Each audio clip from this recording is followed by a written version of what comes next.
Saya akan ceritain, ini ya, pengantarnya dulu. Jadi Palu itu terjadi pada tanggal kalau ada pulpen nanti siap-siap catat, nanti banyak hal yang unik yang Tuhan sediakan. 28 September 2018 kejadian gempa Palu yang sangat dahsyat dan luar biasa, dan itu diakui oleh para ahli seluruh dunia. Itu terjadi, pada saat saya terbang dari Makassar ke Palu, Palu ke Makassar, kemudian Makassar ke Jakarta. Itu tahun segitu. Tetapi ada yang unik, kenapa Palu diizinkan diproses sama Tuhan. Jadi ada 3 hal yang mereka lakukan di tanggal yang sama, tanggal 28 September 2016, 2017, 2018. Itu adalah hari ulang tahun Palu. Nah, tetapi 2016 mereka wali kotanya mencanangkan untuk menghidupkan namanya tradisi Nomoni. Nomoni adalah tradisi penyembahan berhala, tradisi penyembahan dewa-dewa laut, untuk kesuburan, untuk panen, untuk segala-galanya. Mereka potong hewan, mereka istilahnya tradisi itu, mereka istilahnya persembahkanlah dia di laut, di mana. Tahun pertama waktu 2016 dicanangkan Nomoni itu, ada korban jiwa, orang dimakan buaya. Kemudian 2017-nya ada puting beliung di tanggal yang sama menghantam kota Palu. Dan 2018 terjadilah gempa yang dahsyat. Setelah kejadian itu, saya menulis ke beberapa hamba Tuhan dan pemerintah untuk tolong kegiatan Nomoni dihentikan. Karena saya cuma bilang, Anda mengingini bencana apalagi yang lebih dahsyat daripada ini. Puji Tuhan 2019 mereka nggak buat acara, 2020 pun mereka nggak buat acara. Kemarin pas 2 tahun. Itu kenapa salah satunya yang utama kenapa Palu diizinkan diproses sama Tuhan. Tetapi ada faktor-faktor lain. Ada 10-11 hamba Tuhan dieksekusi di Palu. Yang kedua itu banyaknya perjudian, kemudian seks bebas, LGBT, kemudian banyak narkoba ya. Terus kemudian yang ketiga, banyak kampung-kampung Kristen sudah mulai ninggalin Yesus. Gitu. Kemudian yang keempat, di situ pusat kegiatan teroris itu ada di daerah Palu, Donggala, Tentena. Gitu ya. Jadi pada saat saya ke sana, saya melihat ada bendera ISIS, ada itu, tapi udah runtuh ya di gedung-gedung yang kena gempanya. Jadi salah satu garis keras ada di sana, gitu. Tetapi ada yang saya pelajari, gereja tidak bersatu dan mengingatkan segala macam kejahatan-kejahatan tersebut. Ini juga menjadi salah satu faktor kenapa diproses gitu loh. Ya, ada nomoni gereja nggak menyuarakan kebenaran, diem aja. Mungkin ada jemaat yang malah ikut celebrate kali ya, mengikuti acaranya dari jauh atau mungkin di pantai. Mungkin. Tetapi berdasarkan saksi mata yang saya tanya, mereka jawab iya. Kemudian gereja-gereja tahu banyak pelacuran, banyak kampung telah berubah, banyak juga gereja yang tidak melakukan apa-apa. Gitu. Jadi kita sebagai garam, fungsi sebagai garam, contoh kota Jakarta, kalau kita melihat ada daerah-daerah pelacuran, gereja harus buat apa nih? Harus menyuarakan kebenaran, setidak-tidaknya mengingatkan. Saya dikasih ayat sama Tuhan, Yeskiel 3 ayat 18. Ini bagus sekali, nanti boleh ditampilkan di chat aja, di copy paste, tampilkan, nanti saya akan baca. Ini problem dari kita terlalu egois sebagai anak Tuhan, melihat ketidakbenaran tapi tidak berani menyuarakan. Kita hanya fokus sama diri kita sendiri. Kenapa gereja pun diproses di sana, kenapa anak Tuhan pun diproses juga di sana. Ya, kita tahu bahwa Tuhan sangat mempercayakan kuasa sama kita, tapi kita nggak buat apa-apa. Nanti Yeskiel 3:18 boleh ditampilkan ya. Oke, jadi gempa Palu yang berikutnya, kalau Bapak Ibu tahu bahwa angka 7 adalah angka kesempurnaan, 7 adalah angka kemuliaan Tuhan. Pada saat dia melakukan segala perkara, dia pakai angka 7, betul kan? Di hari ke-7 dia beristirahat, tembok Yeriko dikelilingi 7 hari 7 kali, ya. Engkau harus mengampuni 70 kali, 7 kali. Jadi dia banyak sekali angka 7 dipakai. Nah, ini kejadian ini unik sekali, banyak sekali muncul di kejadian Palu. Gitu. Itu angka 7, mengenai angka 7. Mengenai angka 44, itu pun juga muncul karena begini, pada saat saya dipercayakan mengerjakan Palu, usia saya 44 tahun. Tahun itu 2018 saya bilang sama orang tua saya, ada yang bilang nih bahwa 4 itu angka kursi dibalik ya. Kalau Chinese tradition gitu kan, it's not a good number gitu kan. Jadi apes lah, bangkrut lah, kematian lah, sakit, penyakit, whatever mereka boleh pikir gitu loh. Saya bilang sama orang tua saya, aduh nih saya usia 44 nih. Agak dak-dikduk juga. Oh, masuk sih mama ngomong begitu. Could you imagine, saya orang beriman aja bisa saat itu mikir, tapi ya saya nggak boleh goyah ya. You know, what happened terjadi, nanti kita baca, saya jelasin di presentasinya. Ini prakata yang harus saya sampaikan untuk nanti bisa klop dengan apa yang kita ceritain. Boleh dipresentasiin, Pak? Nanti saya jelasin apa aja yang dipresentasiin, nanti saya akan jelaskan. Kita kumpulin. Saya mulai deh sekarang. Mau video dulu boleh, mau. Ini Pastor bisa pilih mana yang ini kita ada ini foldernya semua di sini. Play aja dari yang video dulu boleh. Ya, video yang mana ini dari yang ngomongnya agak susah ya. Ini. Oke. Saya coba lihat ya. Saya harus perbesar. Yang ya sebelah kiri, nomor paling kanan bawah boleh deh. Ini ya? Ya boleh. Oke. Mungkin di mute aja supaya saya bisa jelasin. Kalau Bapak Ibu bisa lihat, ini adalah video yang diambil dari kapal laut. Itu adalah tsunami-nya. Bentuknya putih-putih di laut, lama-lama tambah besar. Ada bertumbuh ya. Ini dari tongkang. Ini bentuk tsunami-nya. Puji Tuhan ada yang ambil, jadi kita bisa lihat dari dekat. Kenapa gunungnya berasap? Karena gunungnya ikut dikoyak. Gunung itu bukan kabut, tetapi gesekan antara gunung dengan bebatuan, dengan apapun menghasilkan asap-asap itu. Karena saya tanya sama saksi mata, gunungnya seperti dikoyak-koyak. Dan ini yang mengenerate tsunami yang dahsyat. Putih-putih ini, lama-lama tambah lebar. Ya ini nanti setiap kita bolehlah minta videonya, silahkan aja. Itu kita bisa lihat permukaan air sampai atas, kemudian turun ke bawah, kayak pompa dia jadinya kan, tuh ya. Dia bisa lihat tuh pesisirnya, nanti dia naik lagi, penuh lagi. Jadi sangat unstable. Ini puji Tuhan, saya kemarin berusaha nyari orangnya yang ngambil ini, saya berusaha sisir satu persatu nggak ketemu, tapi masih hidup. Temennya ada satu kapal tongkang yang tenggelam. Puji Tuhan. Next ya. Oke, next. Bentar saya potong aja, berarti nggak usah habis ya. Nanti kalau mau lihat masing-masing minta aja di share.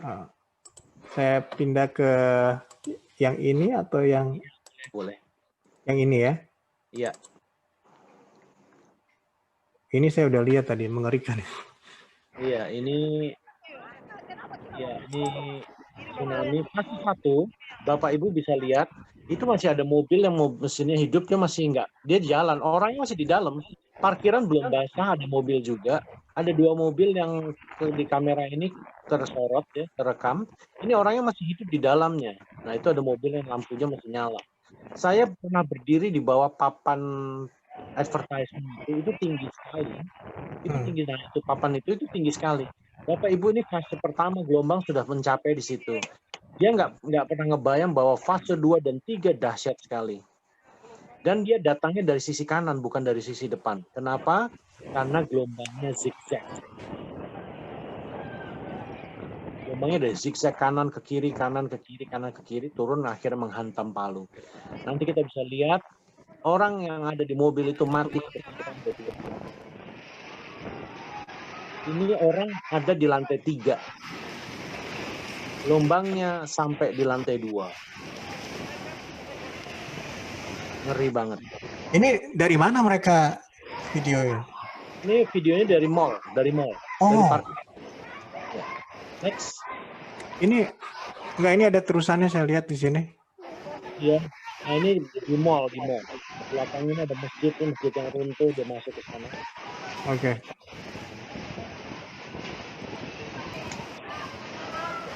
Ya, berikutnya. Ya, berikutnya mana ini? Samping aja yang tadi, langsungnya ke kiri ke atas. Nah, ini? Ya. Ini adalah video yang saya ambil.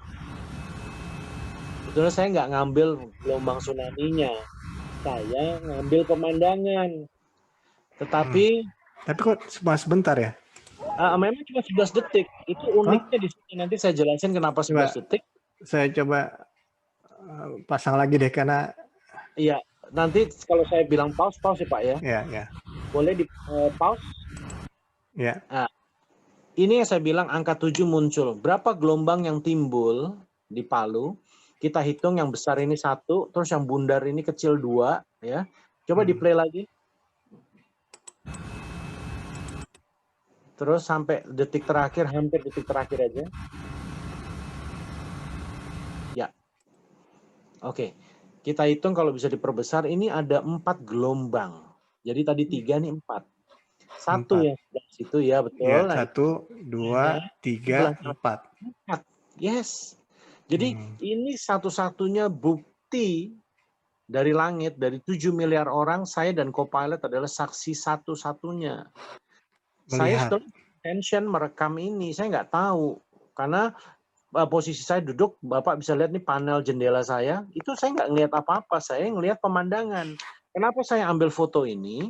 Karena pada saat saya menawarkan co-pilot saya foto di bawah, tiba-tiba ada suara Tuhan untuk pergi kan, akhirnya saya batalin. Pada saat dia take off, saya ambilin ini, bukan ngambil gelombang gitu. Jadi ada 7 gelombang, ya. Oke. Next. Next. Yang kiri ya.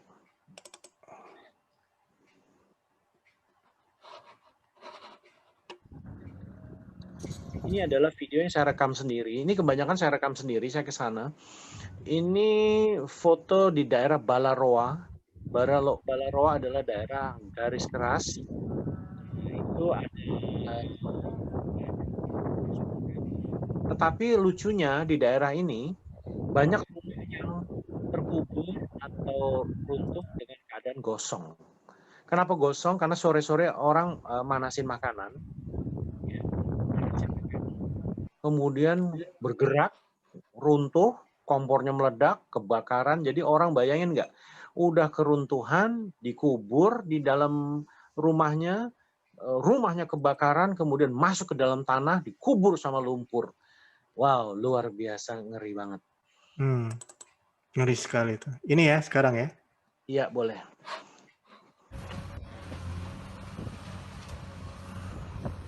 Mobil bisa nempel sama pilar, ini selalu saya saksikan di mana-mana karena saya lihat sendiri itu mobil nggak disanggah loh, dia muter di pilar. Ini saya ambil sendiri, itu darah itu.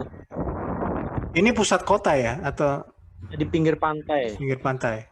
Di pinggir pantai di mana saya acara waktu itu. Gepeng dengan pilar.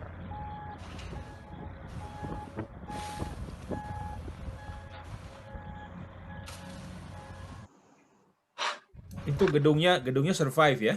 Gedungnya survive, yang bawahnya aja yang enggak. Next ya. Iya. Nah, ini adalah orang yang ada di Balaroa. Saya temui, dia Kristen. Dia ini menceritakan di sebelah kirinya dia itu adalah rumahnya dia, kurang lebih 3 meter di bawahnya kakinya dia. Itu rumahnya kependem. Tetapi bukan kependem 3 meter, Pak. Jadi rumahnya apa yang terjadi? Dia pada saat gempa dia keluar dari depan rumah. Dia keluar dari depan rumah. Dan bersama istrinya, sama anaknya, sama adiknya, sama mertuanya. Pada saat dia biar dulu Pak ya, itu dulu. Ini dulu. Ini pada saat dia keluar rumah, rumahnya kan mulai runtuh. Dia cerita sama saya, 1 meter di depan saya, dia lagi berdiri di pagar. Di depan dia 1 meter tuh keluarganya. Itu ambles kurang lebih 10 meter. Jadi orang ini menceritakan, oh, tapi anaknya sempat dikasihin sama istrinya, "Pah, tolong pegang anaknya." Udah pada saat dipegang, berapa detik kemudian jalanan depan dia 1 meter, runtuh 10 meter ke dalam. Jadi keluarga kekubur. Aduh. Dia menunjukkan di sebelah kiri itu 3 meter di bawah dia adalah ujung pohon rumahnya. Jadi rumahnya kependem, pohon itu kan kira-kira 5 meteran ya Pak ya, 5-6 meter ya. Jadi ditambah 3 meter, tambah 5, kependem 10 meter, kurang lebih 18 meter di bawah situ, di dalam situ rumahnya. Nggak bisa di-recover. Saya banyak mewawancarai ratusan korban, ini saksi mata. Nah, next. Jadi dia sendiri aja yang survive ya, yang hidup cuma dia. Ya, dan anaknya yang dia gendong. Nah, ini pada saat Palu dibuka pertama kali saya masuk ke sana, saya nggak terbang, saya jadi penumpang, tapi karena saya pilot boleh duduk di kokpit, saya ngambil scene-nya, saya minta tolong kaptennya muter. Tolong muter, saya mau lihat. Nah, Bapak Ibu bisa lihat semua itu jadi lumpur. Itu adalah dulu perumahan-perumahan. Itu persis semua itu di belakang landasan saya.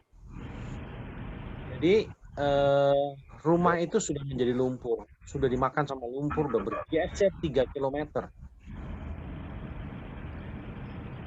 Dan panjang landasan ini 2.200. Itu sudah bergeser jauh. Dan landasan saya sudah hancur ya, kurang lebih 1.000 kaki. Itu saya nggak bisa landing di sini, harus landing setelah putih-putih itu.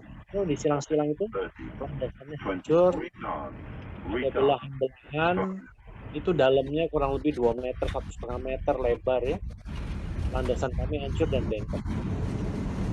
Ya, boleh next. Oke.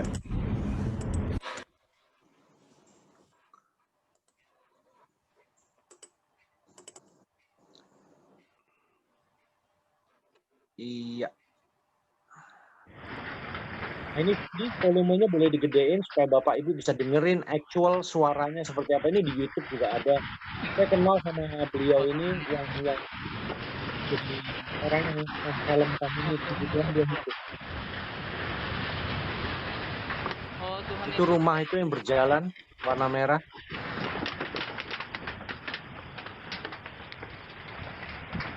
Dia jalannya kecepatan tinggi, Pak ya. Bayangin nggak? Tanah datar di alam. Itu tanah cair ya? Iya.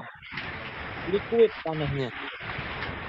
Nanti ada menara Telkomsel apa Excel kali ya, di jalan juga. Ini kan terkenal di YouTube. Saya kenal sama orangnya ini, puji Tuhan dia terkenal.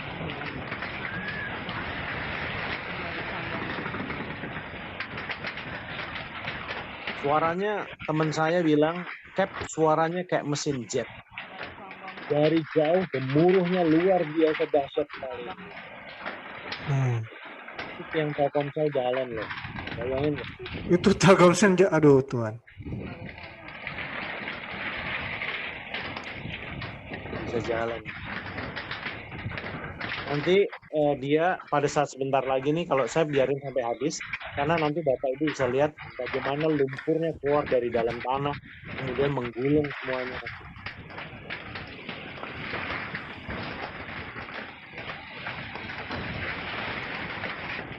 Ini fenomena alam yang benar-benar di luar.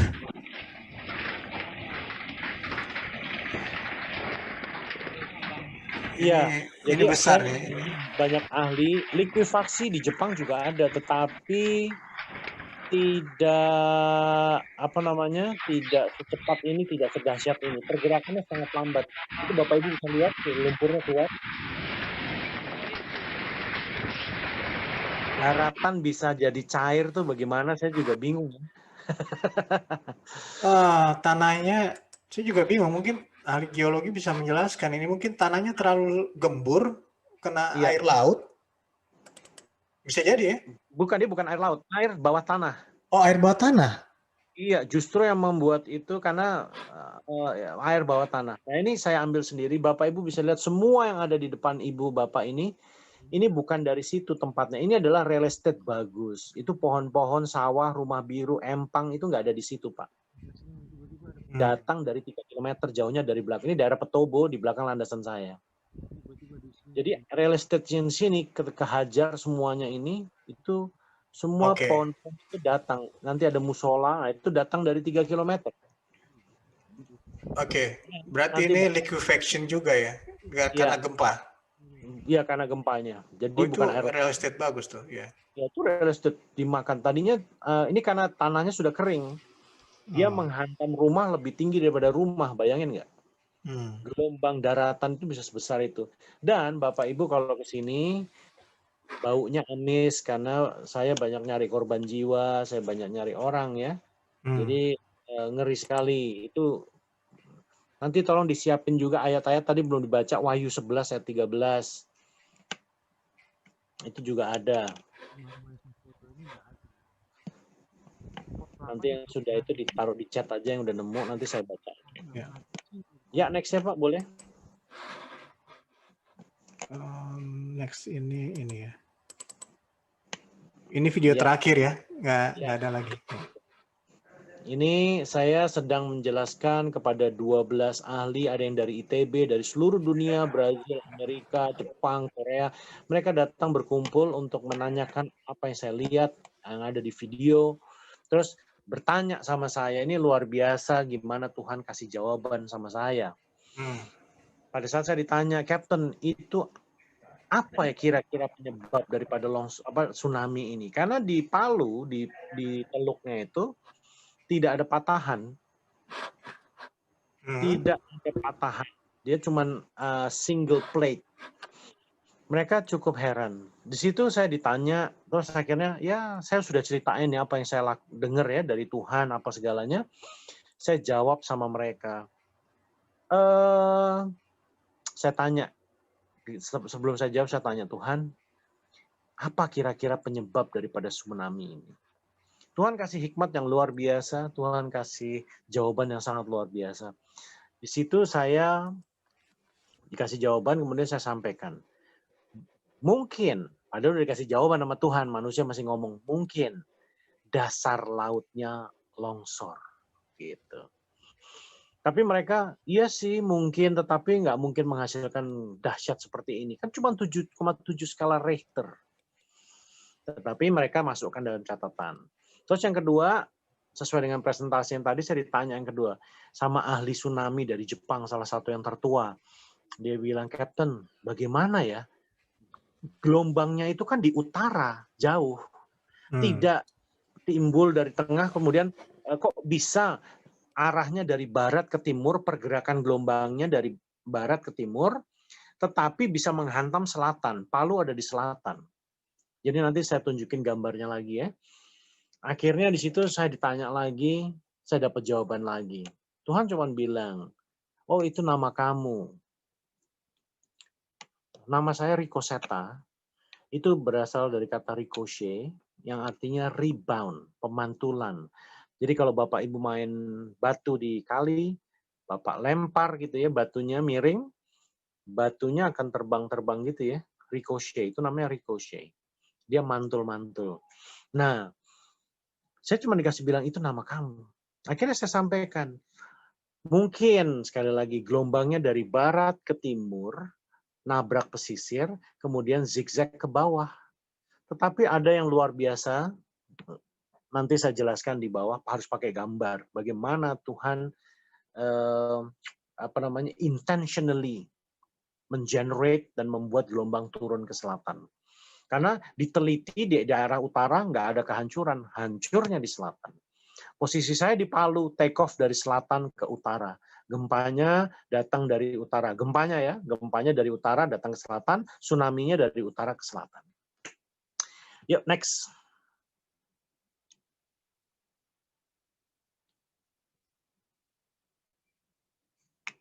Bentar, saya share dari... Sambil nunggu, saya bacain firman Tuhannya ya.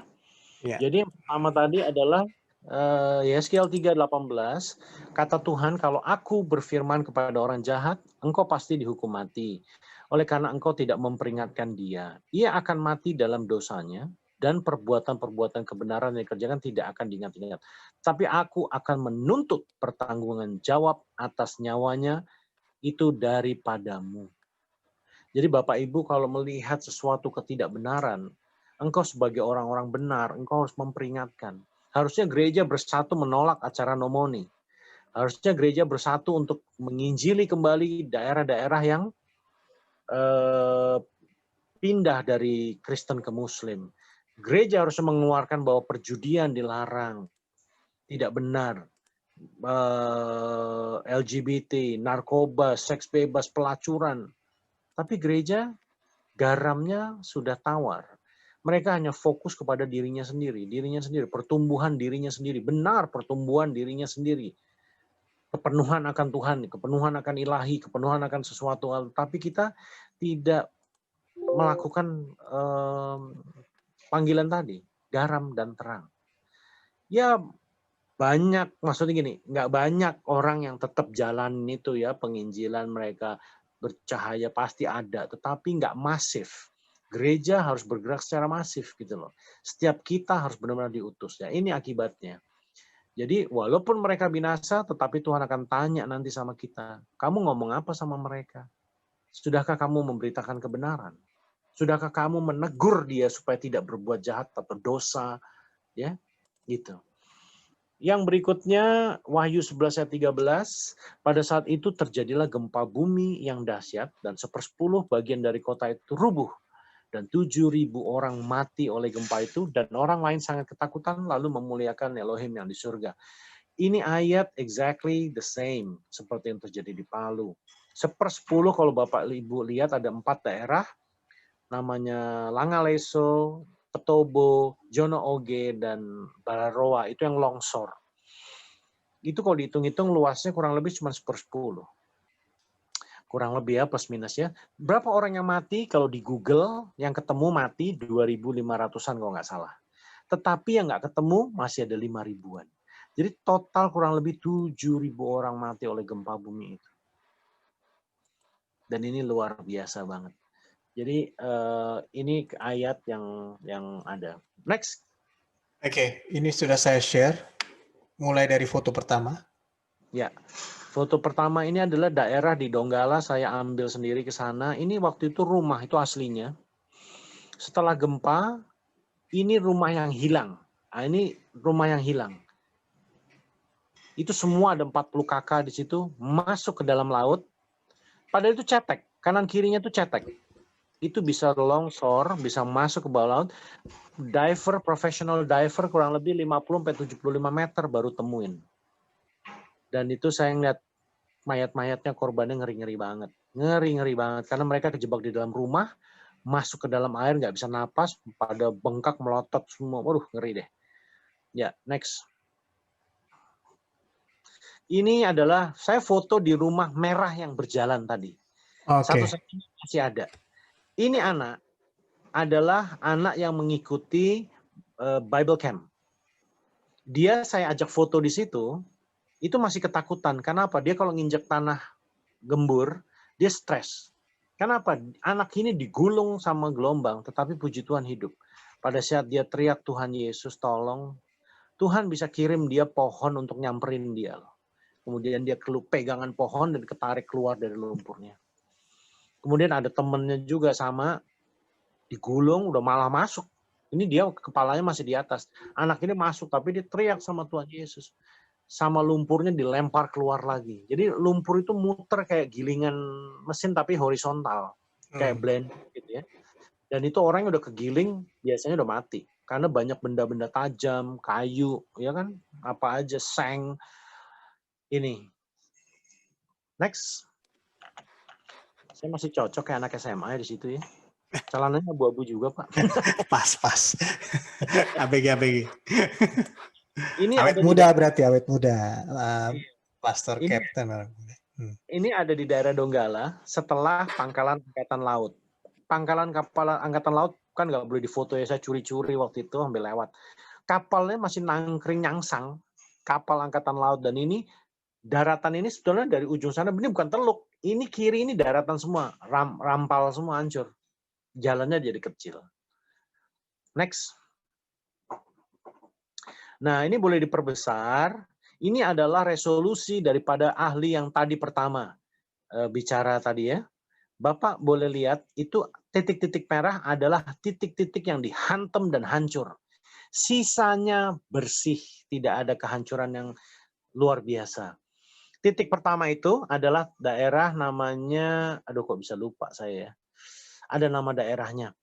Itu di situ kok nggak salah di tulisannya nggak ya Pak ya? Kalau diperbesar nggak ada ya. Kalau nggak di presentasi yang satunya. Bapak Ibu saya kasih dulu pelajarannya. Di sini adalah bagaimana tsunami di ruang sesempit ini bisa terjadi dan dahsyat. Bapak Ibu saya kasih ilustrasi kalau main di got yang mampet. Apakah air bisa mengalir? Pasti tidak ya.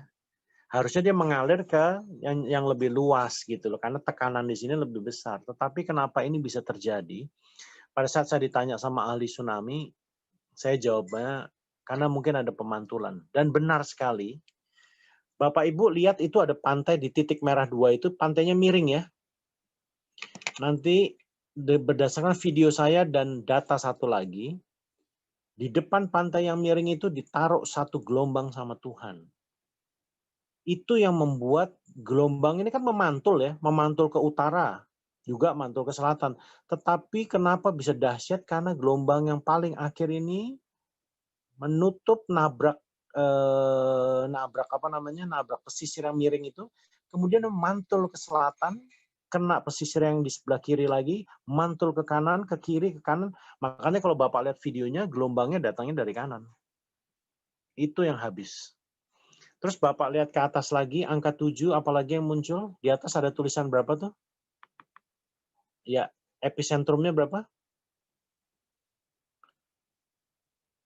Epicentrumnya 77 km dari Palu. Angka 7 muncul lagi. Gempanya berapa dahsyat sih? 7,7 dan 7,4. Ya, Berarti ini adalah profil daripada Palu sesempit itu bisa terjadi tsunami. Tsunami biasa terjadi di daerah samudra terbuka, Sumatera, Jawa Selatan ya. Dan dua patahan yang bertabrakan, kemudian dia ambles, kemudian menghasilkan energi kinetik.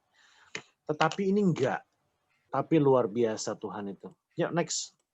Jadi kalau lihat mau lihat lihat video tadi, saya selalu nyanyi ini berkaitan nggak yang gambar ya, ini? Ya, boleh saya jelasin situ ya. Boleh dipresentasiin, diperbesar. Ini adalah peneliti yang berikutnya. Kemarin adalah peneliti gelombang pertama dari belahan berbagai macam dunia. Ini ada peneliti datang ke Indonesia lagi meneliti. Bahkan pesawat saya kalau diperbesar bisa dilihat ya. Itu pesawat saya digambar sama dia. Itu ada gelombang tulisannya yang nomor 1 sampai 7. Oh, ini 7 gelombang yang tadi kita lihat di awal ya? Iya. Tetapi kalau Bapak Ibu lihat, satu gelombang ditaruh sama Tuhan di depan pantai yang miring. Pantai yang miring tuh yang nomor berapa? Kalau Bapak lihat gambar yang sebelumnya, itu bagusan yang sebelumnya, karena itu foto satelit. Kalau ini kan gambar animasi. Jadi ada gelombang ke-7 dipisah. Kalau dilihat video saya, ada satu gelombang yang di paling ujung. Itu kayak Tuhan sengaja nutup gerbang supaya gelombang yang 1, 2, 3, 4, 5, 6 itu nggak bisa lari kemana-mana. Saya pasang lagi deh ini. Ini gelombang yang ketiga, 1, 2, 3. Nanti Bapak bisa lihat di paling ujung, hampir selesai, tinggal di pause. Jelas kok. Oh, sorry.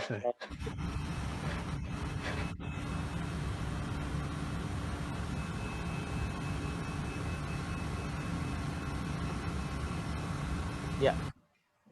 Nah, ya. Gelombang ini 1, 2, 3. Yang keempat paling ujung itu gelombangnya jauh sekali bedanya ya. Iya. Itu ditaruh di namanya desa Pantoloan. peneliti itu berminggu-minggu lihat daerah yang merah-merah semua yang ditandai nama dia itu daerah yang hancur. Ya, itu desa Adewani, Pantolowan itu yang kena pertama oleh gelombang ke-7. Itu yang membuat gelombang menuju ke selatan akhirnya memberi dampak kepada gelombang-gelombang lain untuk dia mengarah ke selatan. Ricochet namanya. Tuhan pakai nama. Oke, ngerti saya sekarang. Oke, nah boleh dilihat itu nanti diperbesar. Yang ini ya, ini kan yang tadi yang untuk perbandingan. Ya, betul. Ini ya. Iya, betul. Gambarnya lebih bagus ini ya daripada yang tadi. Ini satelit ya. Jadi pas gelombang ke-7 itu pas di tengah-tengah hadap-hadapan dengan istilahnya pantai itu. Dengan iya dua itu. Karena dua itu yang kena gelombang itu ikut hancur kan, yang titik merah itu. Jadi gelombang ke-7 itu benar-benar di ujung deket sama kedua daerah Wani dan Pantolowan itu. Nah ini kan gambarnya agak berbeda. Oke. Ya, dia menempatkan secara ini ya. Jadi dua ahli memutuskan yang sama bahwa dia bisa nyampe di selatan dengan simulasi dengan cara yang sama. Gitu. Itu pesawat saya sampai dibuat loh. Digambar ya. Ya, ini pesawat kalau lihat tadi videonya memang kelihatannya videonya ngelihat ke sini semua ya. Ke arah sebelah kiri. Yang paling ujung malah masih itu kan dekat gambarnya, masih jauh. Jadi sebetulnya di daerah Tipo situ, Tipo ke atas lah gelombang ke-7 itu. Kurang lebih lah gambarnya harusnya di situ. Cuman ini animasi. Aneh juga biasanya tsunami itu di laut terbuka ya. Berarti ini dia masuk dari sini dong, dari arah. Enggak, dia enggak ada di laut utara, Pak. Dia Di sini enggak ada. Tidak ada patahan terjadi di luar sana. Semua di dalam teluk ini. Oke. Tanah longsor itu terjadi di dalam teluk ini. Dan longsoran itu yang membuat para ahli juga heran. Dasar laut longsor, static wave, ya, naik turunnya itu bisa mompak ternyata. Dia bolak-balik sini, berarti ke arah sini aja ya. Iya, betul, di bawah. Nah, yang membuat dia zigzag itu gelombang ke-7 yang kena dataran yang miring itu, Pak, merah atas itu dua itu kan miring tuh. Iya, miring betul. Nabrak itu dia mantulnya ke selatan. Kan lucu, semua gelombang ada di sisi sini semua, cuman satu ditaruh sama Tuhan di situ. Untuk untuk menutup supaya gelombangnya tetap ke selatan. Hasil simulasinya demikian.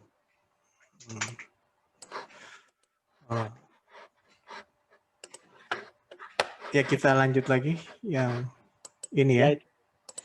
Ini adalah saya ambil dari foto Google. Ya, ini adalah rumah sakit di mana Dr. Martin ada di situ. Bapak Ibu bisa lihat rumah sakit ini di atasnya itu tempat orang ini Pak, apa namanya, beribadah. Tetapi orang-orang sekitar situ menentang, tidak memperbolehkan. Akhirnya di demo, orang-orang situ dia bilang begini, Pak, ini rumah sakit bukan tempat ibadah. Nggak boleh dipakai ibadah. Ya mereka punya alasan, yakin kita cuma berdoa, kita cuma naikkan pujian supaya pasien sembuh apa segalanya. Oh tidak bisa. Ini bukan gereja, bukan ini dan itu. Kalau Anda mau ibadah, di situ tetap tunggu sampai, ini perkataan mereka dari saksi mata, dari semua orang saya interview. Orang lokalnya bilang begini, tunggu petobo tenggelam, baru boleh ibadah. Now what happened? Ditenggelamin sama Tuhan. Hanya rumah sakit dan beberapa gedung yang dibiarin. Bapak Ibu kalau lihat apa yang terjadi, saya ke situ sendiri, 1,5 sampai 2 meter sebelum pagar daripada rumah sakit, ya, dari rumah sakit, likuifaksinya berhenti. Tetapi di depan dan di belakang rumah sakit, depan dan belakang rumah sakit itu dari samping ya, depan dan belakang rumah sakit, likuifaksinya ngehantam pemukiman. Itu kalau orang masih nggak percaya Tuhan kita hidup, itu mah luar biasa. Well, semua kesaksian ini luar biasa, it's done by God gitu loh. Itu tingginya rumah sakit, berhenti aja di situ. Sisanya kehantam tuh belakang, depan, habis Pak. Betul. Ya, next. Jadi ini boleh dibilang bukan dosa ya. Ini masyarakat sekitar situ ya yang mulai Iya. Ya salah satu komponen. Tetapi ikut juga ada apa orang kesalahan. Manado bilang katula lah, apa kualat kalau bahasa ininya. Kalau orang Manado bilang katula itu katula. Jadi itu salah satu Pak namanya faktor yang mendukung kenapa Palu diizinkan diproses. Tetapi juga ada salah satu faktor kesalahan anak-anak Tuhan yang juga terlalu egois. Gitu, membiarkan kotanya dimenangkan oleh orang lain gitu. Itu foto-foto yang dihitung semuanya ya, kemudian dicocokkan oleh para ahli yang kedua. Gitu ya, dia menggunakan semuanya ini ya. Next.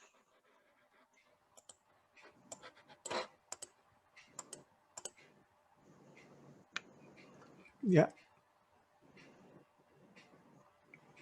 Ini cuman bukti aja, tercatat ya, 7,7 skala Richter, 27 timur laut. Tadi Bapak udah lihat kejadiannya Sulawesi Tengah pada pukul, ini juga nulisnya salah, 17.0244 maksudnya WIB. Di sana itu 18.0244. Ya, ini cuma saya pengen nunjukin bukti bahwa saya ngomong benar ada data BMKG 7,7. Next. Angkanya berapa? 7,7. Ini adalah landasan saya. Saya ke situ sendiri, saya inspeksi sendiri, Bapak Ibu bisa lihat betapa dalamnya hancurnya. Ini ujung landasan ini sepanjang ini udah bengkok, hancur. Bapak Ibu bisa bayangin kalau lagi jalan kenceng, kecepatan di tempat tempat orang ngambil foto ini itu kurang lebih udah 100 sampai 120 km per jam. Bayangin kalau kita ada di situ, roda bisa masuk ke dalam pecahan-pecahan itu. Ya pasti pesawatnya setidaknya patah ya rodanya, jungkel lah, kita nggak tahu setelah itu kejadiannya gimana. Next. Ini adalah data daripada pesawat saya. Di sini dilihat pesawat saya 28 September registrasi Papa Kilo PKLUU. Ya, batik 6231 dari Palu ke Ujung Pandang. Di situ ditulis 10.02 detik 40. Aircraft took off runway 33. Ini karena waktu Palu, berarti UTC ya, GMT atau UTC harus ditambah 8. Berarti actualnya 18.0240. Tolong dicatat jamnya. Gempanya terjadi pada pukul 18.02 detik 44, 7,7 skala Richter menghantam airport. Saya cuma dikasih spare 4 detik untuk escape. Bagaimana escape-nya? Bapak Ibu bisa lihat saya, mungkin buka page-nya. Saya mau ceritain bagaimana proses saya escape-nya. Escape-nya itu, kalau ini pesawat, pada saat roda depan mulai ngangkat, beban mulai kurang, detik jam itu ngitung. Tetapi proses ngangkat gini kan satu, ya 1, 2, 3, lepas landas. Roda belakang saya masih di landasan pacu. Roda saya, makanya kalau Bapak Ibu ingat saya wawancara di Mata Najwa, itu saya bilang detik-detik terakhir saya merasakan adanya goncangan gitu.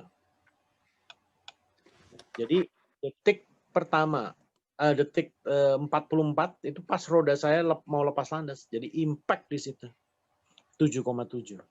Saya lepas landas. Yang tadi saya cerita umur 44, lihat detiknya 44. Orang Feng Shui, you apes, ini gue buktiin 44 detiknya. Kamu escape, saya kasih waktu 4 detik.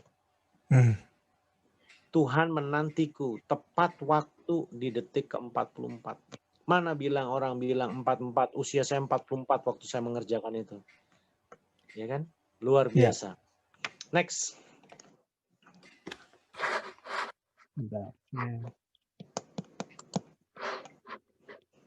Sharing ya. Bentar. Sharing lagi.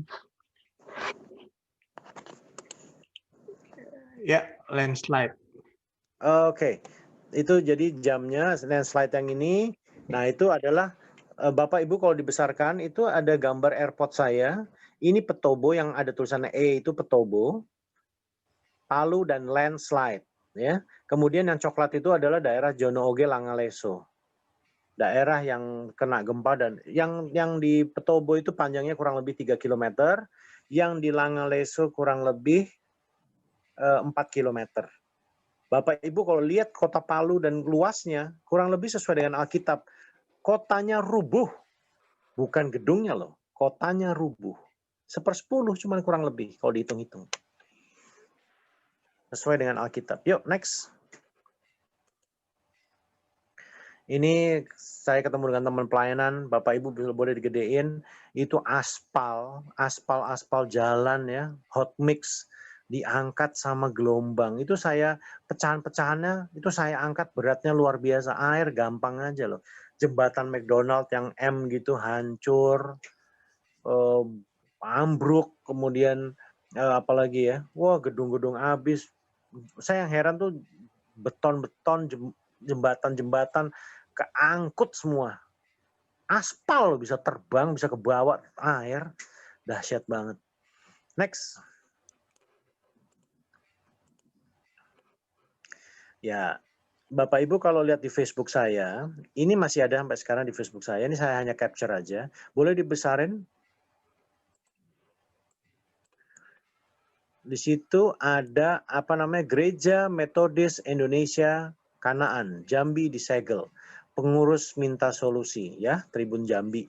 Ini pada saat teman saya posting ini ya, saya nulis di bawah Rico Setamavela. Ini tanggal 27 di mana saya terbang itu. Saya waktu itu Februari 2018 sudah jadi pegawai Lion. Kemudian berapa kali bulan Juli ada terbang bersama Stephen Tong 7 hari 7 kota. Bulan Agustus saya di wisuda, Juli saya skripsi, tanggal 2 Agustus saya di wisuda. Kemudian saya nggak setelah itu saya berapa hari kemudian saya nggak terbang gitu ya, saya mau terbang Lion. Saya terbang ke Palu ini itu bukan schedule saya pegawai Lion, dimintain tolong untuk terbang pesawat batik. Hari itu tanggal 25, 26 saya ditelepon, Captain bisa bantu nggak? Saya bilang oke, bisa. Berapa hari? Masih belum tahu nih Cap, mungkin 1 hari 2 hari. Oke. Akhirnya saya terbangin. Itu tanggal 27. Jadi rutenya Jakarta, Medan, Jakarta, Jakarta, Makassar. Keesokan harinya itu Makassar, Palu, Palu, Makassar, Makassar, Jakarta. 27 malam saya tiba di Makassar. Saya buka ada ini di Facebook yang saya capture ini. Ada thread ini ya, postingan seperti ini.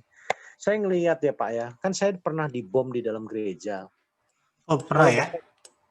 Kalau Bapak Ibu melihat bahwa orang Kristen dipersekusi itu sering sekali. Gereja yang tercatat kurang lebih 2.450-an gereja dieksekusi, dihancurin, dibakar. Sebetulnya lebih daripada itu. Di situ saya ngomong sama Tuhan, hari begini masih aja kok ada orang seperti ini. Makanya saking saya udah sedih ya. Kenapa saya di situ tulisnya ketawa? Ya di bawah Pak. Ya ke bawah lagi. Situ saya tulis. Malam itu, hahaha, Tuhan bentar lagi akan menghempaskan mereka orang-orang jahat. Saya cuma ngomong gitu, tapi saya nggak tahu loh. Saya yakin itu omongan datang pasti dari Roh Kudus. Orang jahat, saya nggak ngomong agama ya. Tetapi orang jahat, posko-posko, daerah-daerah jahat. Bapak Ibu tahulah yang kena tsunami, daerah mana aja, Aceh, Padang, waktu itu kena gempa dahsyat ya, 2009 apa 7 saya kalau nggak salah, 2009. Kemudian Poso, Tentena, itu daerah-daerah garis keras. Gitu loh. Ya. Teman saya nih namanya Jeremia, rumahnya di Jogja. Nggak lama kemudian, setelah saya nulis, saya tutup karena saya sudah sampai di rumah sakit. Dia ngomong begini, nanti sekelas 7 skala Richter, tsunami, landslide. Tadi udah baca ya? Ada semua nggak? Ada. Berarti Jeremia ini punya kayak profetik gitu ya, dia semacam. Yes. Karunia profetik gitu ya? Iya bisa jadi. Dia mungkin dengar suara Tuhan juga, karena saya telepon kan, dia juga dengar suara Tuhan. dapat dari Tuhan lah ceritanya begitu. Ya kalau nggak seperti itu gimana nggak seakurat ini Pak? Ini tanggal 27 malam, saya nggak sadar. Ditulis berapa angkanya? 7. Di tanggal berapa? 27. 7 lagi terlibat di situ, 7.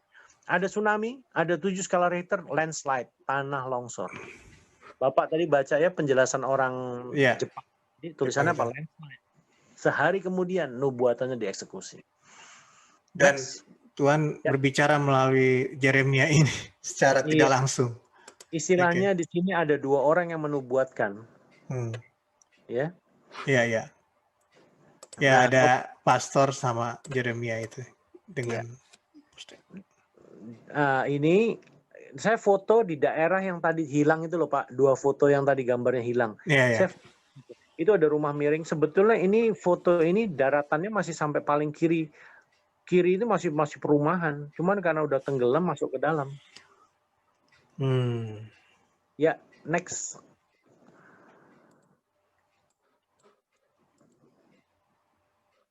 Nah, ini saya diperbesar boleh. Ini cuman menunjukkan bukti dari BMKG bahwa data saya berbicara tuh valid gitu loh. Kita lihat yang nomor 28. 28 ya. 28 September 18 17.0244 tapi WIB Pak. Jadi waktu setempat adalah 18.244. Ya. Skalanya 7,7 tercatat. 27 timur laut Donggala. Ya. Kemudian nomor 25 1 detik kemudian turun menjadi 7,4. Kalau Bapak lihat, ada nggak waktu yang berdekatan yang gempanya kurang lebih hampir sama?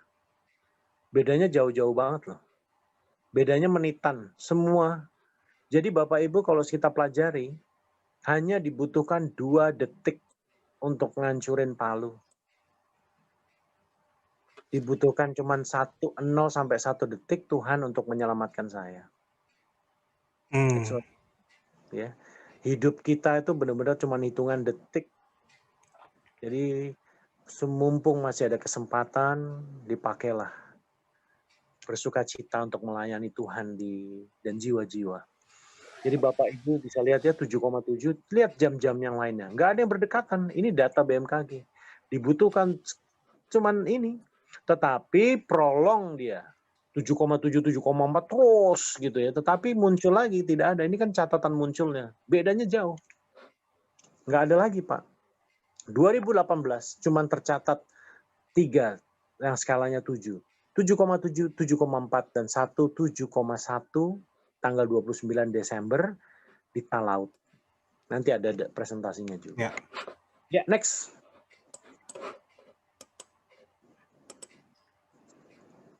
Nah, ini adalah nubuatan saya di November. Saya lagi ngobrol, ini Yeremia itu teman pelayanan saya. Dia itu pemain saksofon, pemain keyboard yang juga. Lagi ngobrol, boleh diperbesar yang diobrolin apa sih? Saya coba pengen tahu. Ini ngomong masalah saksofon. Mau, puji Tuhan. Bapak lihat deh. Tiba-tiba saya ngomong, nih nama saya Ikoze ya. Nama saya juga Ikoze itu nama saya, Toriko Seta. Awas gempa 7 skala Richter lebih. Tsunami dan gedung ambruk this time. Kenapa bisa tiba-tiba? Ini tanggal berapa ini? Saya dapat itu atau Tuhan berbicara ya. 13 November. Ini kejadiannya sebelum 1 tahun sebelumnya? Ini kejadiannya 13 November 2018 setelah kejadian Palu. Oke. Ya. Nah, saya mau ngajak Bapak Ibu untuk mengingat-ingat 2018 tanggal 22 atau 23 Banten atau Pangandaran kena tsunami, ingat? Nah, saya 2018 nanti di Google aja 2018 tsunami cuma 2 di Palu dan di Banten. Tetapi di Banten tidak ada gempa. Ini juga untuk membuat para ahli percaya kepada apa yang saya katakan. Penyebab daripada tsunami-nya adalah bukan karena lempeng, tetapi karena tanah longsor. Karena mereka awal-awal Saya saksikan tentang Palu itu, ya saya dengar suara Tuhan apa segalanya. Kemudian saya bilang tanahnya longsor, mereka agak skeptis gitu. Sampai akhirnya mereka meneliti sendiri, tetapi masih masa iya sih gitu loh. Nah, Desember tanggal 22, kira-kira sebulan kemudian, nubuatan ini terjadi lagi. Tsunami di Banten, ya. Di mana gedung ambruk? Ya di Banten. Kemudian di situ ada tulisannya, awas gempa 7 skala Richter lagi. 29 Desember itu ada gempa di Talaut. Nanti ada presentasinya juga di situ. Ya. Jadi nubuatan dieksekusi sama Tuhan. Nubuatan dari Tuhan dieksekusi. Next. Ya betul, ada tsunami di Banten. Saya baru Google. Ya. Dan Bapak Ibu lihat semua gedungnya ambruk. Ya, ini boleh diperbesar. Saya mau ceritain bagaimana proses terjadinya gempanya. Gitu ya. Kalau Bapak Ibu lihat itu daerah Donggala, cuman ada redaksinya yang salah antara Wita sama WIP. Jadi kalau di situ dilihat, nah itu betul, benar, udah benar. Itu ada gempa berkekuatan 7,4 skala Richter menggoncang kota Palu dan Donggala pada Jumat pekan lalu. Gempa terjadi tepat pukul 17.55 WIB. Harusnya Wita ya, waktu setempat. Setempat ya, itu salah tulis. Waktu setempatnya bukan WIB tapi Wita. 17.55 Bapak harus tahu, 17.55 adalah jadwal terbang saya Batik Air. Batik Air terbang itu 17.55 atau mundur ya, tutup pintu schedule-nya. Tapi dipercepat. Maksudnya Kapten punya feeling ya dipercepat. Ya, karena saya dengar dari Tuhan, saya harus berangkat cepat. Puji Tuhan akhirnya saya bisa berangkat jam 17.52. Jadi Bapak Ibu, Donggala itu posisinya di utara. Jam 17.55 itu dia merambat gempanya sampai ke arah Palu. Sampai impact terdahsyat 7,7, 18.02 kira-kira berapa menit Pak? Dari 17.55 sampai 18.02. 7 menit. 7 menit. Jadi angka berapa lagi yang muncul? 7, ya, angka 7. Oke. Next. Oke. Ini saya yakin banget pasti selain kuasa nubuatan, karunia nubuatan, Pastor Cap juga sense-nya ada ya. Kalau mungkin lagi di toilet sendirian atau lagi di mana, lagi sendirian. Nanti saya ceritain bagaimana sih Oke. Ya, buat apa ya. Nanti kita share sedikit lah.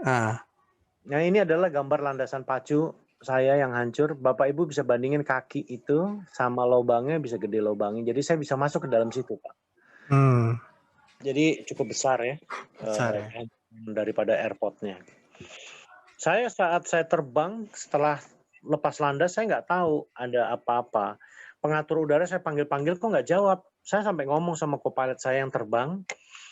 Oh mungkin dia lagi sholat kali ya. Dia tinggalin tower. Mungkin saya sampai ngomong gitu loh. Sampai akhirnya saya nawarin co-pilot saya, bro tadi kan nggak jadi foto-foto di bawah. Lu mau nggak gua ambilin video? Boleh Cap? Nah akhirnya saya ambilin video pemandangan yang bagus. Saya nggak sadar bahwa itu ada tsunami. Gelombang itu saya nggak sadar. Tapi di atas kami berbicara. Wah keren ya Cap, bagus. Cuman 11-12 detik. Terus dia tanya, Cap itu apaan nih Cap ya? Saya lihat gitu. Oh gelombang. Saya nongok lah ke bawah. Baru saya lihat itu ada gelombang. Tapi saya nggak mikir itu gelombang. Saya pikir apaan ya bro ya? Oh mungkin itu reklamasi. Saya mikirnya masih begitu. Yang kedua ditanya lagi, bukanlah Cap, bukan reklamasi. Terus saya jawab lagi, oh mungkin nelayan cari ikan pakai dinamit.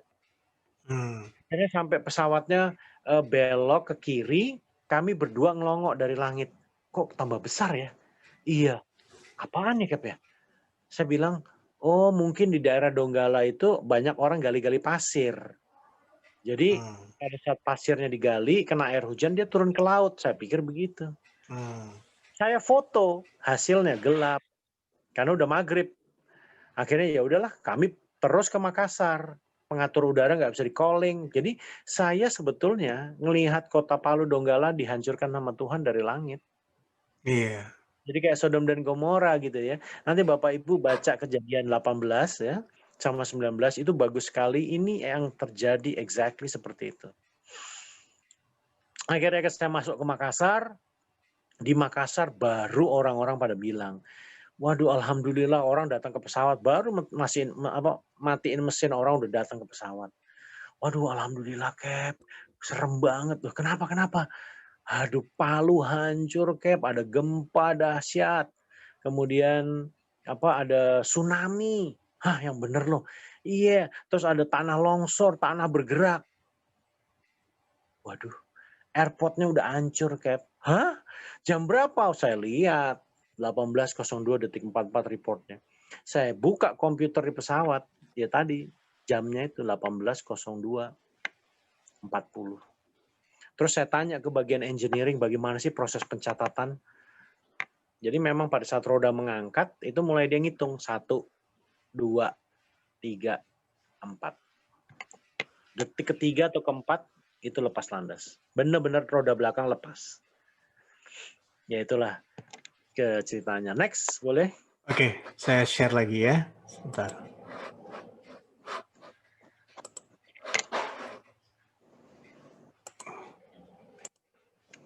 Ini tadi sudah ya? Udah? Enggak, apa udah selesai? Bentar. Masih kayaknya.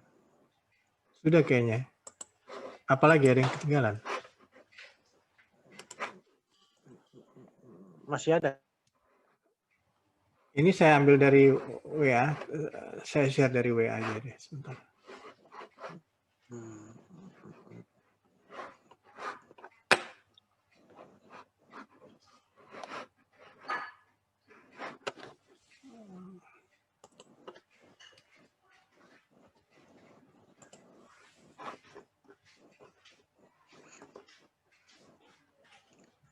Ini yang saya dapat. Iya. Kayaknya Boleh. udah semua ini. Coba digeser ke kiri lagi. Terus.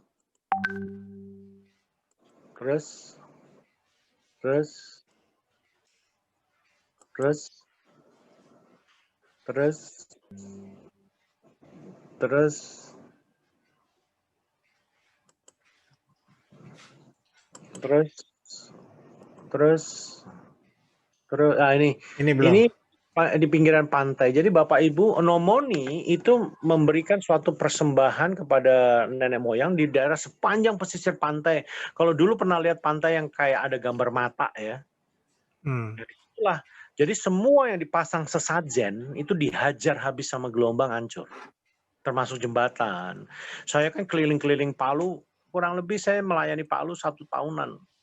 Jadi saya masih bolak-balik sana sini, gitu. Next apa lagi Pak?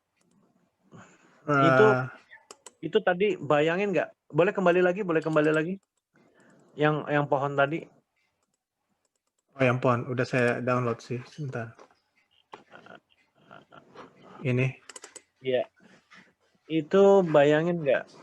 Kira-kira pohon bisa kering seperti itu, gelombangnya setinggi apa ya? Hanya pohon kelapa atau yang masih ada? Ini ya. Itu habis di pinggir pantai itu. Masjid, apa semua. Itu rumah semuanya tadinya itu. Habis loh. Itu pohon tinggi itu bisa, kan daun semua itu pohon.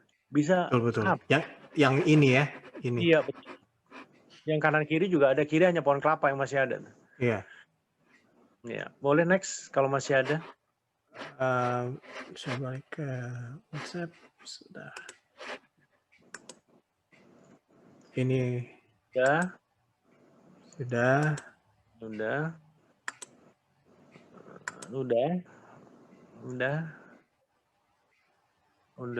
Nah, satu lagi. Nah, ini diperbesar Pak supaya ada buktinya bahwa nubuatan tentang gempa 7 skala Richter ada. Ya, info gempa magnitudo 7,1 tanggal 29 Desember. Di Talaut. Jadi tahun 2018 tercatat angka 7 cuma 7,7, 7,4, 7,1 ya ini. Semua ada di nubuatan. Oke. Next. Masih ada enggak? Ini kayaknya ini sudah dibahas. Oke. Ini sudah dibahas. Itu sebagian presentasi ya yang saya ada. Intinya pada saat saya masuk ke Palu itu memang gini. tanggal 27, Bapak Ibu harus tahu kenapa puji-pujian itu sangat luar biasa ya. Kita adalah bait Tuhan. Bait Tuhan itu selalu membawa pujian sama Tuhan. Kita individu, tidak hanya gereja. Gereja itu kan kumpulan daripada gereja-gereja individu. Hari itu 27 saya nyampe pesawat terlambat. Kurang lebih tinggal 25 menit sebelum departure. Di situ kenapa saya terlambat? Karena jadwal saya bergonta-ganti 11 kali. Yang tadinya ke Palu, tadinya ke Aceh di cancel, ke Pekanbaru di cancel. Akhirnya dapat Palu 2 hari. Akhirnya dibatalin, keluarin lagi ke Pekanbaru lagi. Di cancel, ke Palu lagi. Jadi tarik-tarikan sebanyak 11 kali sampai akhirnya confirm 3 kali Palu. Dan akhirnya saya terbang. Gara-gara itu saya terlambat sampai pesawat. Terlambat karena saya salah lihat jam. Harusnya saya pikir tahunya saya iyakan itu jam 1 siang. Ternyata saya udah tidur, besoknya perubahan jadi jam 11. Waduh, makanya saya pontang-panting di jalan. Tetapi luar biasanya, itu direksi daripada Batik Air itu ke pesawat nyari saya loh. Gitu ya. Dia datang tanya sama kopilot saya, kopilot udah saya suruh ke pesawat duluan, saya telepon kan, tolong siapin pesawat jangan delay. Cap, ini ada direktur utama datang ke pesawat. Hah? Waduh, bilang aja saya masih on the way, saya terlambat, saya minta maaf gitu. Waduh, saya udah nggak enak dah rasanya. Terus dia nanya kan, siang mas, mana kaptennya? Waduh kan nggak boleh, itu kan hukuman luar biasa, udah boarding, kaptennya belum datang. Jadi itu nggak boleh terjadi kan. Iya Cap, ada perubahan jadwal berkali-kali, jadi Kapten Rico terlambat. Oh oke. Udah saya ketakutan banget, karena saya nggak pernah mikir akan terjadi gempa kan, saya mikirnya waduh dipecat nih. Nah di situ masalah dipakai oleh Tuhan.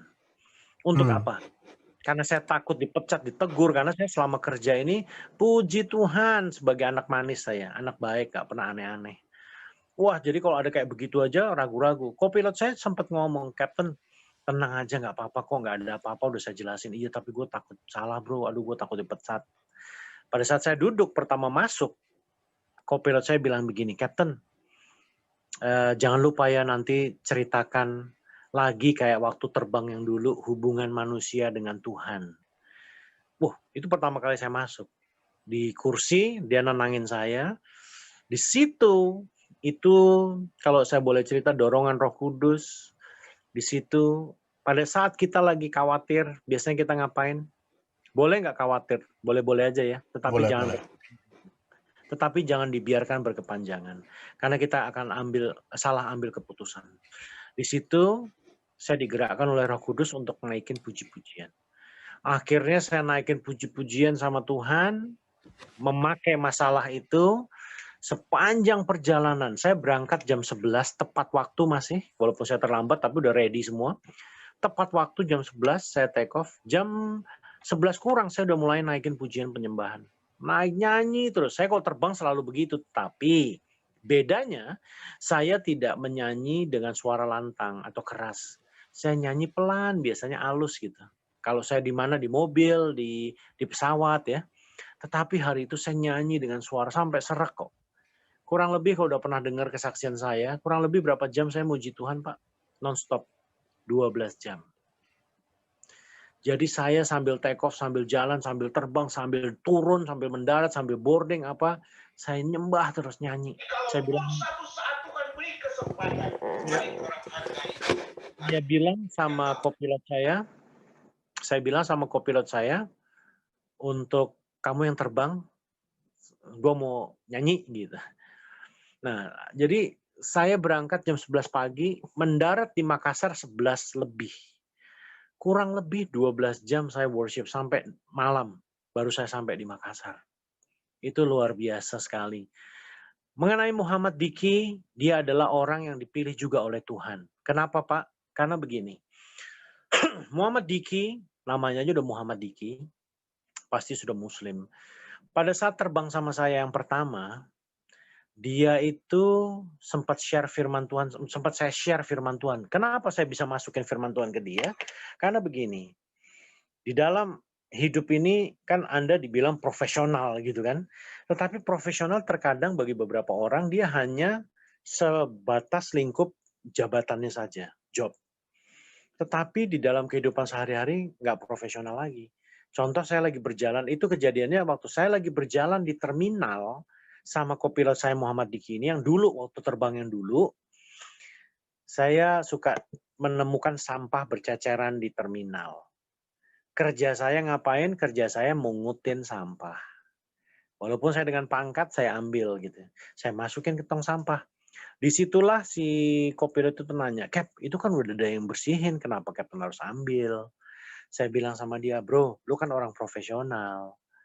Loh, sampah ada di depan lo, ya lo yang ambil lah, gitu. Sampah yang di jauh-jauh sana ya nggak perlu, yang ada di depan lo aja, simple aja. Oh begitu ya, Cap. Kenapa?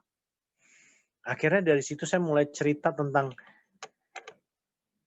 lakukan segala sesuatu seperti untuk Tuhan. Saya, kopilot saya tuh tahu banget saya tuh orang yang rajin bersihin pesawat, bersih-bersih gitu ya. Dia tahu loh. Jadi, oh begitu. Nah dari situ firman mulai saya share tentang keselamatan, tentang apa. Udah, itu penerbangan sekali dan pertama kali sama dia. Tidak pernah ketemu lagi, dipertemukan di Palu. Kenapa dia dipilih? Karena dulu pernah ditabur firman. Makanya keluar dari mulut dia merasa diberkati. Hubungan kita dengan Tuhan bagaimana, saya ceritain dulu. Dia bilang sama saya, Cap, tolong ceritain lagi ya, nanti bagaimana hubungan antara manusia dengan Tuhan. Itu yang terjadi. Nah ini suatu pertanyaan bagi teman-teman. Kira-kira kalau hari itu pilotnya Kristen dua-duanya, kesaksian ada atau tidak? Nggak ada. Karena Ada. Kesaksian ada tetap ada. Oh, kesaksian tetap ada, tapi nilainya mungkin value-nya sedikit berbeda mungkin. Iya, karena tidak bisa diterima oleh seluruh orang. Kalau dua-duanya Muslim atau Hindu atau Buddha, kira-kira ada kesaksian apa tidak? Tetap saya kurang mengerti. Saya yakin karena mereka nggak pernah diajak bersaksi, toh? Betul. Makanya di pairing, satu anak Tuhan, satu dari seberang loh. Namanya nggak nanggung-nanggung. Muhammad dipakai sama Tuhan untuk mendampingi saya dan menjadi saksi apa yang terjadi.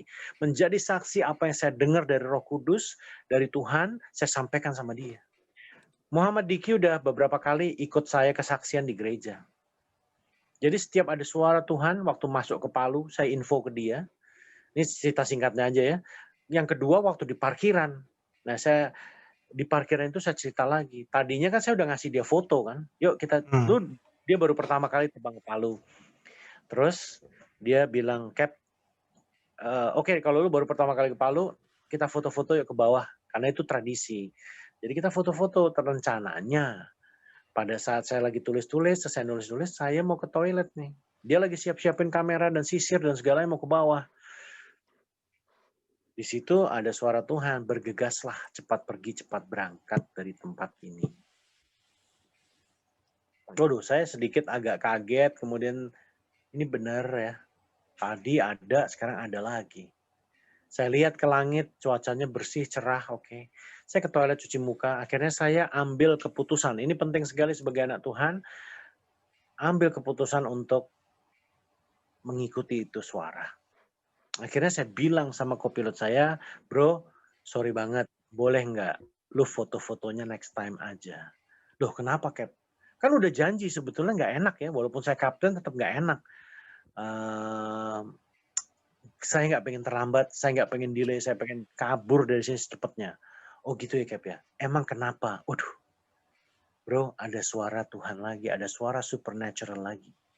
Seperti di atas tadi.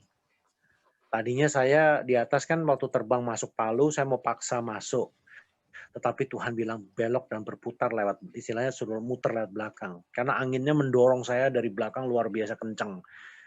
Dan itu salah satu revelations, kenapa suara itu muncul pada saat saya masuk ke Palu. Begini Bapak Ibu, kalau saya hari itu perhitungan saya, landasan sepanjang pulpen saya nih. Pesawat saya mendarat karena angin mendorong dari belakang, pesawat saya nggak bisa berhenti. Berhentinya benar-benar di ujung landasan. Tetapi saya berusaha untuk mencoba gitu, karena supaya tidak delay. Saya punya tanggung jawab supaya pesawat tidak delay gitu kan. Tetapi saya bilang sama kopilot saya nggak mau paksa ya bro, kita coba. You know what happen kalau hari itu saya mendarat beneran? Saya digantung pasti dari kantor. Saya mendarat melebihi limitasi daripada angin. Itu yang pertama. Yang kedua, belum tentu saya masih ada di landasan pacu. Mungkin aja saya keluar landasan. Nah, ini dia nih. Tuhan jauh lebih tahu apa yang akan terjadi di depan. Kalau hari itu saya paksa saya keluar landasan, saya jadi korban, ya kan? Penumpang banyak jadi korban. Dan pesawat akhirnya landasan, walaupun landasan hancur sebagian, tetapi masih bisa dipakai loh landasannya. Yang sebagian dipotong, misalnya 2.200, dipotong 300-an meter. Masih di 1.900 masih bisa dipakai. Tetapi kalau di ujung landasan ada pesawat saya nongkrong, keadaan lagi gempa kan, kenyataannya, siapa yang mau nolong saya? Siapa yang mau ngeluarin saya dari Palu?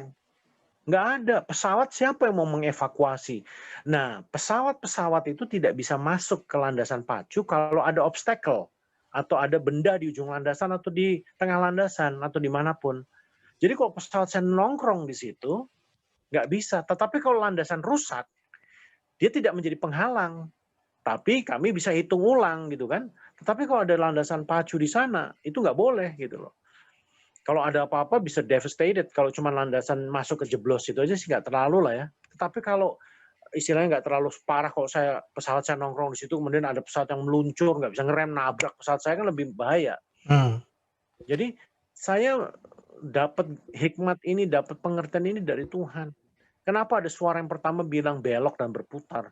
Hubungannya apa gitu? Dia tahu persis rancangan di depan. Kalau lu maksa, lu akan keluar landasan. Dan akhirnya apa Pak? Kalau landasan itu tertutup, airport tutup, pertolongan udara itu satu-satunya yang paling cepat. Karena darat terputus, laut nggak bisa. Udara yang paling cepat bisa masuk. Jadi memang Tuhan sudah plan. Walaupun bencana terjadi, tetapi Tuhan juga sudah siapkan pertolongan, ya kan? Ya. Jadi makanya yang terbang co-pilot saya lagi, bukan saya. Akhirnya saya override, pesawatnya tadinya turun terus, mau mendarat, saya hentikan, saya suruh dia belok. Itu yang terjadi. Akhirnya saya jelasin, kenapa Cap? Udah ikutin gue dulu aja, lu belok, ntar gue jelasin. Wah, badan saya lemes banget, saya bilang, sorry bro ya, tadi kita udah putusin, udah sepakat. Anginnya memang kenceng, tapi kita udah sepakat nyoba. Tapi ada suara Tuhan yang meng-override untuk gue batalin. Oh gitu Cap ya. Karena dia udah biasa dengar saya ngomong Tuhan, dia iya percaya. Betul. Seperti suara itu di Palu, di parkiran itu. Saya bilang, bro ada suara Tuhan. Dia cukup termenung, kemudian oke deh, lu siapin pesawat, lu yang terbang lagi. Saya organize orang-orang untuk mempercepat prosesnya. Gitu loh. Kami terlambat 9 menit, kami tutup pintu 3 menit lebih cepat. Tadi waktunya 17.55 ya jadwalnya. Ya, 17.55 ya jelas. Saya 17.52. Jadi ini sesuatu yang spektakuler. 141 penumpang ditambah 7 kru, total 148. Kami bisa berangkat, datang terlambat, berangkat before schedule. Palu, datang on time aja, itu berangkat bisa delay, paling cepat on time juga. Ini spektakuler. Makanya saya mempercepat prosesnya, sampai saya tuh dibilang kaptennya nyebelin, dibilang kayak orang gila, hektik sendiri. Karena saya yang dapat message, yang lainnya nggak ada yang tahu kan. Ayo cepetan. Saya bersihin toilet, saya bersihin business class, ayo saya bantuin. Saya bilang penumpang tolong berjejerin sekarang juga. Once cleanernya keluar langsung dimasukin.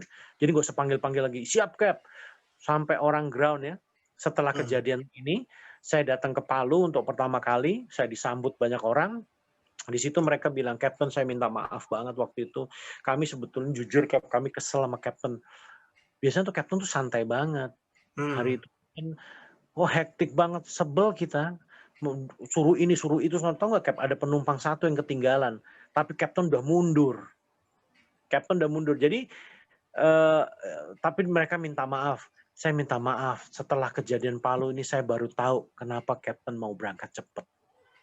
Jadi menjadi berkat ujungnya. Walaupun saya dibenci saat itu. Kru saya aja sebel sama saya. Cap, sampai di Makassar. Tadi kita udah beli makanan nih. Udah dibayar. Nggak nyampe ke pesawat. Jadi makanan dan penumpang yang ketinggalan menjadi bukti bahwa proses percepatan itu terjadi. Jadi akhirnya singkat cerita saya mundur, saya nyalain mesin, saya berangkat ke landasan pacu, saya muter. Di situ sebetulnya setiap step ini ada revelation dari Tuhan ya. Saya muter, saya buka gasnya, saya serahin ke kopilot saya, go, saya bilang gitu. Dapat izin terbang, kami berangkat. Di situ saya sempat dapat suara dari Roh Kudus juga. Kan ada jalan masuk, jalan keluar ya. Nah, di jalan masuk itu ada yang namanya taxiway Alpha, ada taxiway Bravo. Saya dibilang nanti kamu akan lepas landas di Bravo. Saya bilang sama kopilot saya, bro, nanti kita akan take off di Bravo. Ya, Cap, siap. Wow, udah full power. Bayangin nggak, saya sudah rolling, ternyata gempanya datang. Tetapi belum dahsyat. Jadi penumpang di belakang itu merasa kelempar ke kiri karena saya interview. Kenapa tadi saya juga bilang saya saksi satu-satunya? Karena seluruh penumpang saya tanya nggak ada yang lihat. Itu gelombang. Saksi mata yang di airport melihat saya, pesawat saya lagi jalan, gempanya datang, mereka keluar airport, mereka cerita sama saya. Pengatur udara juga saya diceritain. Jadi pada saat saya rolling, almarhum Agung yang jatuh dari tower itu dipanggil-panggil sama petugas yang siang. Mas Agung, gempa, turun, cepetan. Ternyata Pak, dari siang sudah gempa 3 kali, tetapi belum dahsyat. Tuhan sudah memperingatkan. Jadi di Palu itu ternyata setelah saya interview, sudah biasa bagi mereka untuk dapat gempa. Mereka anggap itu sesuatu yang biasa. Tetapi yang dahsyat gini mereka nggak pernah nyangka. Gitu. Bahkan hari itu sudah diperingatkan Tuhan 3 kali. Tetapi orang keluar, masuk lagi. Keluar dari mall, masuk lagi. Kenapa? Dianggap biasa. Padahal Tuhan sudah peringatkan mereka 3 kali. Dipanggil-panggil, si Agung bilang, Batik Air masih rolling di landasan pacu. Gitu. Akhirnya saya lepas landas, impact 7,7 dengan roda, saya lepas. Itu secara garis besar cerita tentang Palu. Saya sampai di Makassar baru dikasih tahu apa yang terjadi dan hancur. Saya monitor terus apa yang terjadi. Baru saya bisa flashback. Itu boarding setengah jam ya? Sorry. Boarding itu biasanya setengah jam sebelum take off ya? Biasanya 45 menit. 45 menit? Iya, setengah jam itu pasti delay. Padahal waktu saya cuma mepet, datang terlambat, saya cuma punya waktu 35-40 menit. Ya kan? Belum makanan, belum bensin, belum cleaning, waduh macam-macam. Mana kan ini Batik kan full service kan ada bisnisnya. Jadi pergantian bersihin apa segala benar-benar. Kalau low cost kan banyak kan nggak ada makanan jadi nggak perlu dibersihin gitu loh. Ya itulah sepenggal cerita dari kesaksian Palu bagaimana Tuhan kasih revelation. Kalau dilihat kejadian 18-19 sama. Karena begini, di perjalanan saya ke landasan pacu, saya sempat berhenti pesawatnya. Berhenti sendiri. Kenapa Pak? Acara nomoni persembahan kepada dewa-dewa sedang dijalankan. Sepertinya dewanya butuh darah yang lebih fresh. Sehingga apa? Pesawat saya berhenti. Kenapa berhenti? Pesawat itu kalau udah dilepas remnya, karena mesin jet, dia jalan sendiri Pak, jalan terus.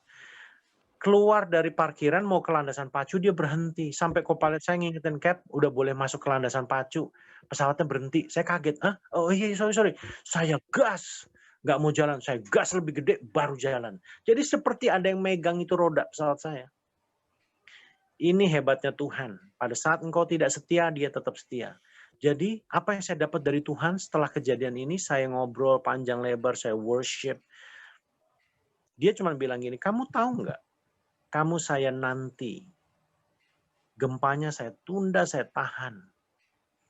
Saya dikasih ayat kejadian 18 untuk baca. Bagaimana Tuhan bernegosiasi dengan Abraham bernegosiasi dengan Tuhan. Bagaimana gempa bencana itu ditunda sampai akhirnya tidak bisa. Dan akhirnya anak-anaknya Lot dan istri dan semuanya disuruh keluar. Tapi mereka lambat. Akhirnya dikirimlah malaikat untuk membawa kedua orang ini, keluarga ini keluar. Jadi proses percepatannya terjadi. Sebetulnya saya sudah nggak ada.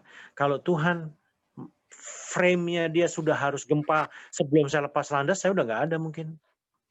Tetapi dia tahan loh waktunya di 44, saya dikasih waktu 4 detik. Angka itu angka yang saya paling takuti, saya usia 44, ya kan? Saya macet pesawat, saya nggak jalan-jalan, saya gas-gas, baru akhirnya lompat, jalan. Could you imagine? Yang sebetulnya Palu sudah harus di end of story, ceritanya dibinasain ya dia nanti. Setelah saya interview di pesawat, ternyata juga ada hamba Tuhan, ada anak Tuhan, ada penginjil. Wow, iman mereka diperhitungkan sama Tuhan. Saya dikasih pertanyaan. Oh, jadi orang Kristen yang kena bencana dan meninggal juga di Palu tidak mendapat perkenanan dari Tuhan. Nah, ini saya lontarkan kepada teman-teman untuk didiskusikan. Sekian cerita tentang Palu. Kalau ada yang mau tanya, diskusi, silahkan. Jadi, gimana pertanyaan terakhir tadi? Pertanyaannya begini, kan kami mengucap syukur ya, ternyata ada Tuhan yang diperhitungkan di pesawat. Ya, akhirnya diselamatkan juga. Tidak hanya iman saya, pasti juga ada anak Tuhan seperti yang saya interview, ada penginjil, ada hamba Tuhan di situ, anak Tuhan juga banyak yang bersaksi. Kami ada grupnya sampai sekarang. Jadi, tetapi ada juga yang mempertanyakan saya, berarti anak Tuhan yang kena gempa, bencana dan meninggal kena tsunami, apakah Tuhan tidak sayang sama mereka? Pertanyaannya bagaimana? Jawabannya bagaimana? Ini saya lontarkan kepada teman-teman untuk diskusi. 5 menit aja. Kalau menurut saya sih itu udah bagian dari rencana Tuhan ya, ceritanya nanti kan begitu juga. Karena kan bencana itu bisa jadi kemana saja ya, ke setiap orang. Sama dengan cerita akhir zaman juga, kalau mau dipikir kenapa Tuhan mengizinkan orang-orang Kristen untuk di-persecution, ya kan? Itu berarti ya. Tapi dari cerita kisah gempa Palu ini, Captain Vela, kalau menurut saya, ini memang Tuhan udah menyatakan. Saya melihat Captain Vela sendiri secara pribadi memang punya karunia itulah, ya. Kalau saya lihat dari nubuatan, terus punya sense, bisa sense-nya tinggi dibandingkan kami ini atau yang lain, dan bisa berkomunikasi dengan Tuhan seperti apa ya, dengan perasaan feel, dan itu terbukti dengan luputnya Captain Vela di gempa Palu ini ya. Kita udah lihat bukti-bukti otentik bahwa kejadian per menit per second, dan itu udah membuktikan. Tapi itu kan bukti itu didapat setelah kejadian. Iya. Pada saat itu kan Kapten pasti nggak sempat mikir gitu kan, kayak waktu Kapten buat 11 detik video aja itu cuma bingung. Tapi ya seperti asal ngambilnya. Asal, dan kejadian cepet-cepet ini suruh cepet-cepet bersih-bersih atau segala macam, itu pesawat berangkat sebelum waktunya, itu juga hal-hal yang aneh, ya kan? Aneh bagi orang, dan saya anggap itu juga ada kekuatan yang memang kekuatan Tuhan ditunjukkan. Tapi kalau berkaitan dengan pertanyaan kenapa ada umat Tuhan juga di Palu di darat yang jadi korban saat itu, ya itu udah bagian dari rencana. Tapi kan ada kisah penyelamatan dari Kapten Vela sendiri, kira-kira begitu. Ya, ada lagi yang mau kasih tambahan, boleh?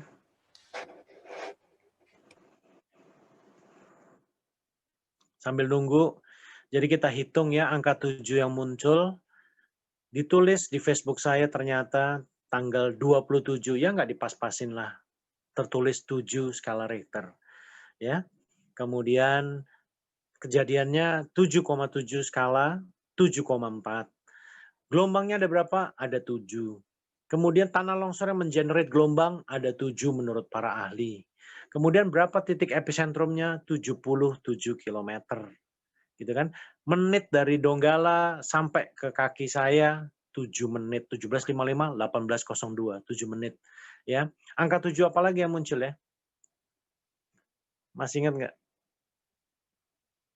Kru saya ada 7. Sebulan sebelumnya Juli saya bawa Stephen Tong 7 hari 7 kota. Yang satu lagi yang Bapak harus ingat, 18 Februari saya dipindah ke Lion Air. 18. Saya 12 Februari 2018 saya dipindah ke Lion Air dari Batik. Itu dipindah karena saya ya istilahnya dipindah secara inilah ya, paksa. Tadinya saya menawarkan diri, tetapi karena saya lihat kok apa yang saya dapat tidak sesuai gitu ya, akhirnya saya nggak mau. Saya tetap mau di Batik. Aduh udah nggak bisa. Lu udah pilih, yaudah ke situ. Hah, ya udah kayak kejeblos. Saya satu-satunya kejeblos ke situ. Ya udah dari Batik orang bilang sama saya, kamu bego. Dari Batik terbang di Lion, ngapain kamu? Oke. Kakak saya termasuk bilang saya bego. Kamu bodoh banget sih. Kenapa sih dari Batik harus pindah ke Lion? Pesawat besar di Lion butuh pilot. Ya saya menawarkan diri dong. Saya pikir saya hanya diperbantukan, tetapi saya pindah full jadi pegawai Lion. Walaupun di bawah satu grup gitu kan. Waduh, ya udah. Tapi saya jalani. Februari sampai September kira-kira berapa bulan ya Pak ya?